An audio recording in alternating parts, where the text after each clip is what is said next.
இப்போ தான் நம்ம சேனலுக்கு நீங்கள் முதல் முறையாக வரீங்கன்னா தயவுசெய்து கீழே இருக்கிற ரெட் கலர் சப்ஸ்கிரைப் பட்டன் அழுத்தி சப்ஸ்கிரைப் பண்ணிக்கோங்க. கூடவே அந்த பெல் பட்டன் அழுத்தி ஆள்னு கொடுத்துக்கோங்க. அப்போ தான் நம்ம போடுற வீடியோ உங்களுக்கு தினமும் கிடைக்கும். சரி வாங்க இப்போ நம்ம வீடியோக்குள்ளே போகலாம். திருப்பூர் மாவட்டம் தாராபுரத்தை அடுத்த பொன்னிவாடி கிராமத்தை சேர்ந்தவர் 17 வயதான சிறுமி. இவர் மூலனூரை அடுத்த ஏரகாம்பட்டி கிராமத்தை சேர்ந்த 65 வயதான ராஜேந்திரன் என்பவருடைய தோட்டத்தில் கடந்த 2 ஆண்டுகளுக்கு மேல் வேலை செய்து வந்துள்ளார். இந்த நிலைமையில்தான் கடந்த 5 மாதங்களுக்கு மேலாக அந்த சிறுமியை இந்த ராஜேந்திரன் பல தடவை பாலியல் பலாத்காரம் செய்து வந்துள்ளார்.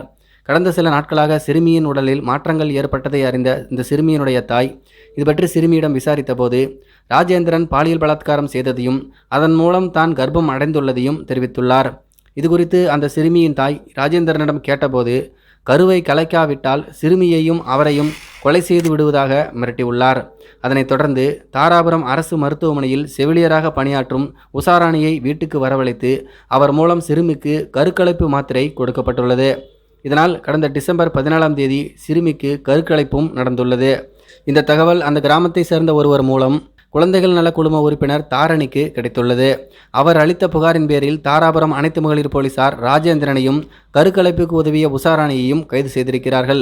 இது குறித்து போலீசார் சொன்னது என்னவென்றால், சிறுமி கர்ப்பமானதை அடுத்து கருவை கலைக்க ராஜேந்திரன் திட்டமிட்டுள்ளார். இதற்காக தாராபுரம் அரசு மருத்துவமனையில் செவிலியராக பணியாற்றும் உஷாராணியை அணுகியுள்ளார். அவரும் பெரும் தொகையை பெற்றுக்கொண்டு ராஜேந்திரன் வீட்டுக்கே வந்து சிறுமியை பரிசோதித்துவிட்டு கருக்கலைப்புக்கான மாத்திரைகளை கொடுத்துள்ளார். அதை சாப்பிட்ட சிறுமிக்கு கருக்கலைப்பு ஏற்பட்டுள்ளது. இது தொடர்பாக இருவர் மீதும் போக்சோ வழக்கு பதிவு செய்யப்பட்டுள்ளது. அத்துடன் சிறுமி தாழ்த்தப்பட்ட சமூகத்தை சேர்ந்தவர் என்பதால் அவருடைய ஜாதியை சொல்லி திட்டி கொலை மிரட்டல் விடுத்ததற்காக SC/ST வன்கொடுமை தடுப்பு சட்டத்தின் கீழும் வழக்கு பதிவு செய்யப்பட்டுள்ளது. மேலும் 2 பேரையும் நீதிமன்றத்தில் ஆஜர்படுத்தி கோவை சிறையில் தாராபுரம் மகளிர் போலீசார் அடைத்தனர். இதை பற்றி உங்களுடைய கருத்துக்கள் என்ன அப்படிங்கிறது கீழே இருக்கிற கமெண்ட்ஸில் தெரியப்படுத்துங்க. மேலும் இது போன்ற வீடியோக்களை பார்க்க நம்முடைய சேனலை சப்ஸ்கிரைப் பண்ணிக்கோங்க. நன்றி, வணக்கம்.